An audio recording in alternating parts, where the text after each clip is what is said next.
أعوذ بالله من الشيطان الرجيم. بسم الله الرحمن الرحيم. الرحمن علم القرآن خلق الإنسان علمه البيان. الشمس والقمر بحسبان والنجم والشجر يسجدان. والسماء رفعها ووضع الميزان ألا تطغوا في الميزان وأقيموا الوزن بالقسط ولا تخسروا الميزان. والأرض وضعها للأنام فيها فاكهة والنخل ذات الأكمام والحب ذو العصف والريحان. فبأي آلاء ربكما تكذبان؟ خلق الإنسان من صلصال كالفخار وخلق الجان من مارج من نار. فبأي آلاء ربكما تكذبان؟ رب المشرقين ورب المغربين. فبأي آلاء ربكما تكذبان؟ مرج البحرين يلتقيان بينهما برزخ لا يبغيان. فبأي آلاء ربكما تكذبان؟ يخرج منهما اللؤلؤ والمرجان. فبأي آلاء ربكما تكذبان؟ وله الجوار المنشآت في البحر كالأعلام. فبأي آلاء ربكما تكذبان؟ كل من عليها فان ويبقى وجه ربك ذو الجلال والإكرام.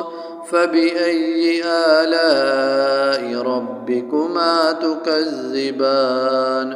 يسأله من في السماوات والأرض كل يوم هو في شأن. فبأي آلاء ربكما تكذبان؟ سنفرغ لكم أيها الثقلان. فبأي آلاء ربكما تكذبان؟ يا معشر الجن والإنس إن استطعتم أن تنفذوا من أقطار السماوات والأرض فانفذوا لا تنفذون إلا بسلطان.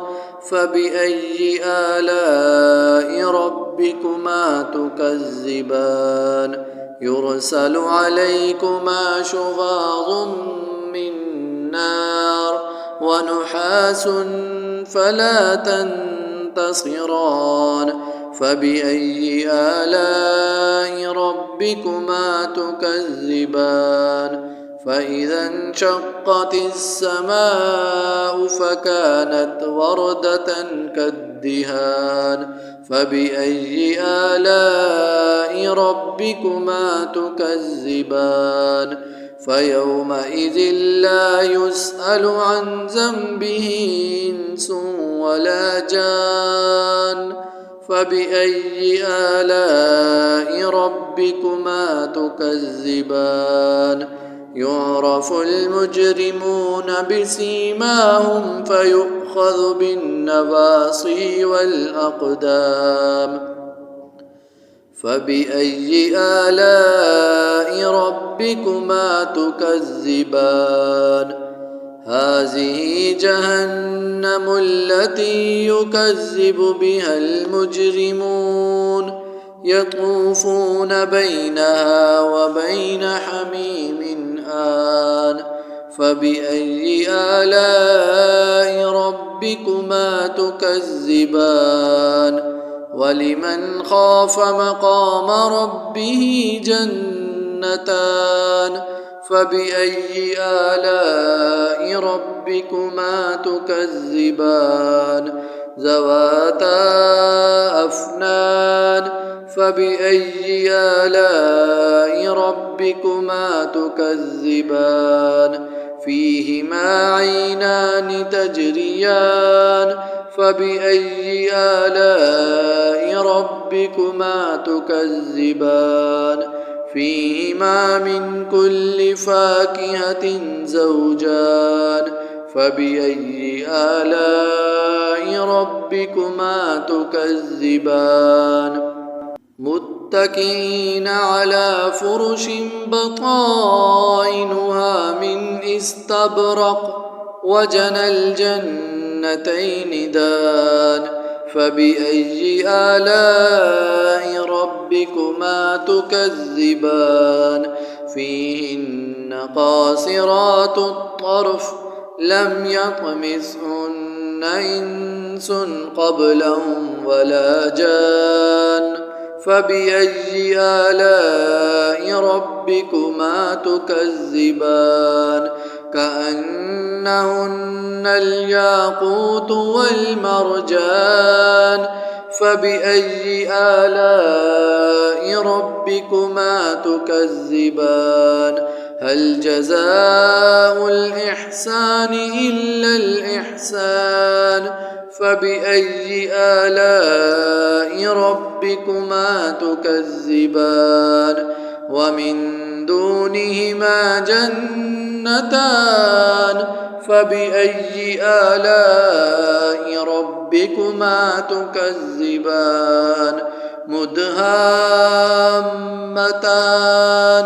فبأي آلاء ربكما تكذبان فيهما عينان نضاختان فبأي آلاء ربكما تكذبان فيهما فاكهة ونخل ورمان فبأي آلاء ربكما تكذبان فيهن خيرات حسان فبأي آلاء ربكما تكذبان حور مقصورات في الخيام فبأي آلاء ربكما تكذبان لم يطمثهن إنس قبلهم ولا جان فبأي آلاء ربكما تكذبان متكئين على رفرف خضر وعبقري حسان فبأي آلاء ربكما تكذبان تبارك اسم ربك ذو الجلال والإكرام صدق الله العظيم.